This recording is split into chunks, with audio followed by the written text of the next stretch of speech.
সংবিধানে আবারও ফিরছে নির্দলীয় সরকারের অধীনে তত্ত্বাবধায়ক সরকার ব্যবস্থা, তবে কার্যকর হবে চতুর্দশ নির্বাচনে। বৃহস্পতিবার তত্ত্বাবধায়ক ব্যবস্থা ফিরিয়ে আনার রায়ে আপিল বিভাগ বলেন 2011 সালে ত্রয়োদশ সংশোধনী বাতিলের রায়ে নানা ত্রুটি ছিল। রায়ের পরে বিএনপি জামায়াত সহ আপিলকারী আইনজীবীরা বলেন এই রায় দেশের ইতিহাসে মাইলফলক। তবে অ্যাটর্নি জেনারেল জানান তত্ত্বাবধায়ক পদ্ধতির গঠন কি হবে সেটি ঠিক করবে পরবর্তী সংসদ। শুধুমাত্র সিটি ব্যাংকে অ্যাকাউন্ট থাকলেই করতে পারবেন গুগল পে, তাই অ্যাকাউন্ট খুলুন আজই। প্রায় 3 দশক আগে অবাধ ও সুষ্ঠু নির্বাচনের লক্ষ্যে ত্রয়োদশ সংশোধনীর মাধ্যমে সংবিধানে যুক্ত হয়েছিল তত্ত্বাবধায়ক সরকার ব্যবস্থা। এরপর 3টি নির্বাচন হয়েছিল নির্দলীয় এই সরকারের অধীনে।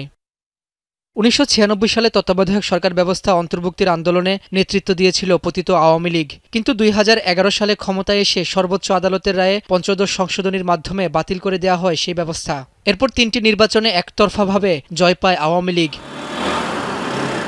পরবর্তী পরিস্থিতিতে তত্ত্বাবধায়ক ব্যবস্থা পুনর্বহাল করতে আবারও শুরু হয় আইনি লড়াই।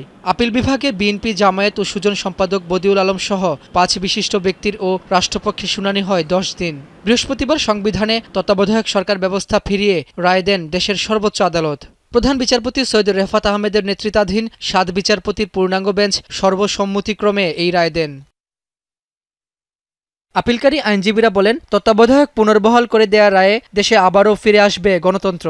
15 বছর ধরে যে স্বৈরতান্ত্রিক ব্যবস্থা চালু হয়েছিল তার সূচনা হয়েছিল বিচারপতি খায়রুল হকের নেতৃত্বে দেয়া এই রায়ের মাধ্যমে, এবং এই রায় এত বাজে একটা রায় ছিল, এটা অনেক ধরনের ভুলে পরিপূর্ণ ছিল। আমাদের এই তত্ত্বাবধায়ক সরকার ব্যবস্থা বাতিলের মাধ্যমে নির্বাচন ব্যবস্থাকে নির্বাসনে পাঠিয়ে দেওয়া হয়েছিল, যার ফলে 3টি নির্বাচন আমাদের বিতর্কিত নির্বাচন হয়েছে, জালিয়াতি নির্বাচন হয়েছে। রায়ের পর আনুষ্ঠানিক প্রতিক্রিয়া জানান বিএনপি ও জামায়াতের আইনজীবীরা, বলেন ইতিহাসে মাইলফলক হয়ে থাকবে এই রায়। দেশের মানুষকে ক্ষতি করার জন্য, দেশকে ধ্বংস করার জন্য সেটা আজকে এই রায়ের মাধ্যমে প্রমাণ হলো। এই যে তত্ত্বাবধায়ক সরকার রিভাইভ হলো, তার কার্যকারিতা থাকবে না, তার কার্যকারিতা থাকবে প্রসপেক্টিভলি, অর্থাৎ চতুর্দশ সংসদ নির্বাচন হবে সেই সময় থেকে, নেক্সট পার্লামেন্টে। পরে রাষ্ট্রের সর্বোচ্চ আইন কর্মকর্তা বলেন এই রায়ের মাধ্যমে বিচার বিভাগের কলঙ্কমুক্ত হয়েছে।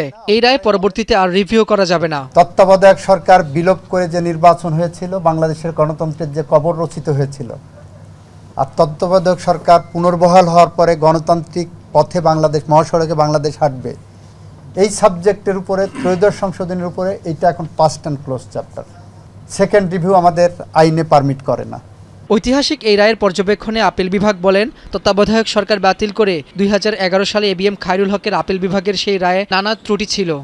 14 বছর পর দেশের সর্বোচ্চ আদালতের রায়ের মাধ্যমে সংবিধানে তত্ত্বাবধায়ক সরকার ব্যবস্থা ফিরলেও সেটি কিভাবে গঠিত হবে সে প্রশ্নের উত্তর পেতে হলে অপেক্ষা করতে হবে পূর্ণাঙ্গ রায় প্রকাশ হওয়ার আগ পর্যন্ত।